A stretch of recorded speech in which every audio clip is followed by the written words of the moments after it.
From your Chapter 11 folder, open the file Chapter 11.03 Adding Piping.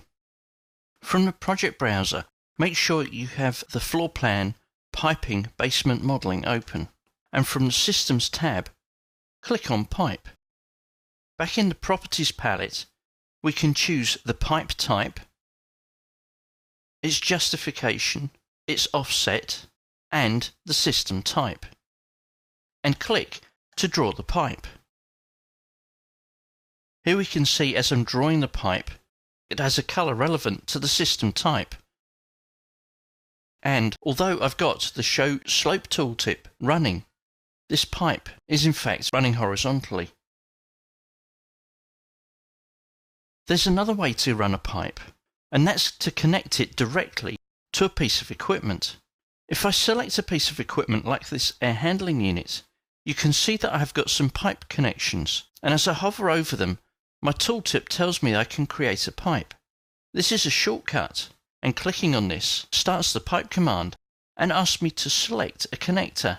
Here it's highlighted Connector 4, Hydronic Return. When I click on OK, not only do I select the offset, the size of the pipe, I also select the system type. I can then click to run my pipe. As you can see here, I'm getting a warning that none of the created elements are visible in the floor plan.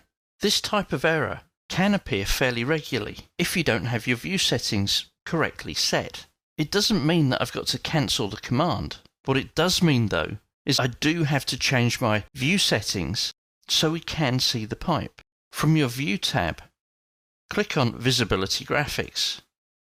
If I scroll down, we should see that pipes are visible. Well, they would be because we've already created a pipe run in the domestic hot water system. What's happened here is there is a filter turning off some of the hydronic pipes. So click on the Filter tab.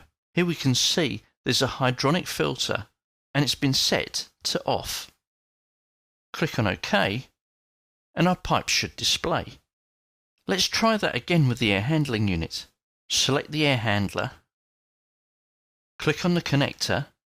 This time we'll select connector 5. Notice how we don't have the connector that we connected to originally. Click on OK and then draw your pipes. If we want a pipe to rise at any point, or if we want to connect to an existing pipe, we can select the pipe itself and at the connection point at the end, right click and then click on Draw Pipe.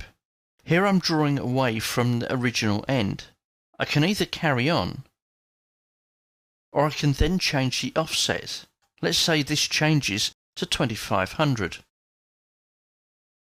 Revit automatically takes the pipe up to 2500 and displays it in a manner that we're accustomed to.